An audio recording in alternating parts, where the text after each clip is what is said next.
শুধুমাত্র বিধানচন্দ্র বিশ্বাসকে গ্রেফতার করে হাজতে নিয়ে তাকে সেভ করলেই হবে না, তাকে গ্রেফতার করলেই হবে না, বরংস এই সমস্ত বিধানচন্দ্র বিশ্বাসদের মতো নবী বিদ্বেষী, নবীর দুশ্মনদেরকে জনসম্মুখে এমন কঠিন শাস্তি দিতে হবে যাতে আগামী দিনে বাংলাদেশে আর কোনো নাস্তিক বেঈমান কলিজার টুকরা নবীকে নিয়ে বাজে মন্তব্য না করতে পারে। কথা বলে ঠিক।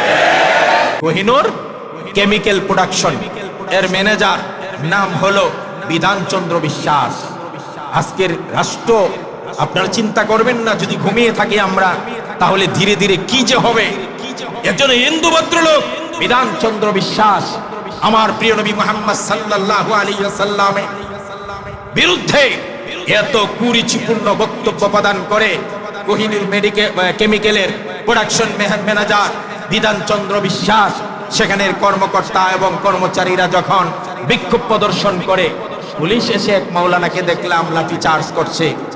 যখন বিস্ফোরণ ঘটলো, যখন বিক্ষুব্ধ শ্রমিকরা রাস্তা ব্লক করে আন্দোলন করলো আর বিক্ষোভ প্রদর্শন করলো, বাধ্য হয়ে সেই বিধানচন্দ্র বিশ্বাসকে গ্রেফতার করতে সেভ করে নিয়ে যায়।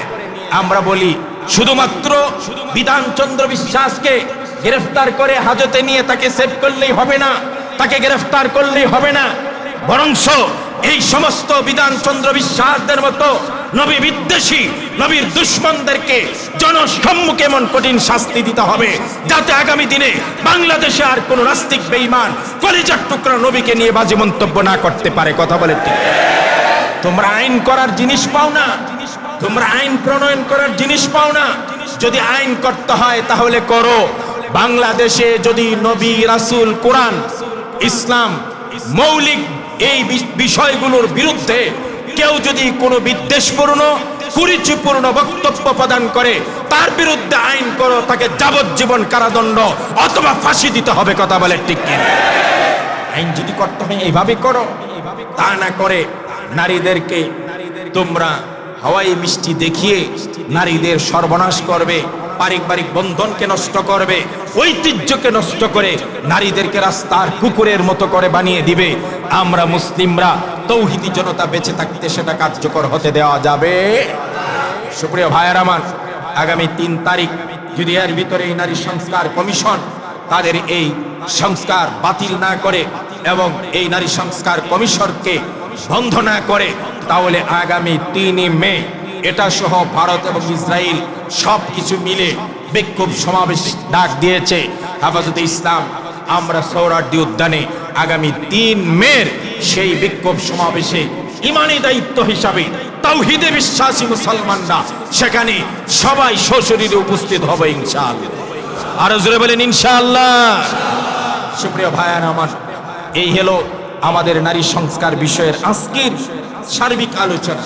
পরিশেষে আমি শুধু একটা কথা বলতে চাই, মার চাইতে মাসির দরদ যখন বেশি হয়ে যায় তখন এখানে ডাল মে কুছ কালা হয়। কথা বলে ঠিক কিনা? আর ইসলাম নারীকে যেই পরিমাণ মর্যাদা, সামাজিক, পারিবারিক এবং রাষ্ট্রীয় মর্যাদা দিয়েছে, আর কেউ এতটা দিতে পারে নাই।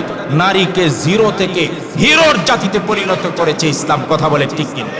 তারা আজ ইসলামের অনুশাসন মানতে চায় না, ইসলামের অনুশাসনকে ছুড়ে ফেলে দিতে চায়। আর আমরা বলবো এই দেশ আগামী দিন চলবে ইসলামের দ্বারা। কথা বলে ঠিক কিনা? এই দেশ হবে ইসলামের বাংলাদেশ, এই দেশ চলবে মুসলমানদের ধর্মীয় নীতিতে। কথা বলে ঠিক কিনা? যারা সহ্য করবে না ইসলামের নীতি আদর্শকে, তারা বরংস এখান থেকে বাদ যাবে, ইসলাম বাদ যাবে না, সংবিধান থেকে কখনো বিসমিল্লাহ বাদ যাবে না। কথা বলে ঠিক। সুপ্রিয় ভাইয়েরা আমার, এজন্য সবাইকে সজাগ থাকতে হবে, সবাইকে সতর্ক থাকতে হবে। আমাদেরকে নিয়ে যেইভাবে আমাদের ইসলাম দেশ রাষ্ট্রকে নিয়ে যখনও কোনো চক্রান্ত, ষড়যন্ত্র লক্ষ্য করব, সাথে সাথে আমরা প্রতিবাদী হয়ে উঠব। বলেন ইনশাআল্লাহ।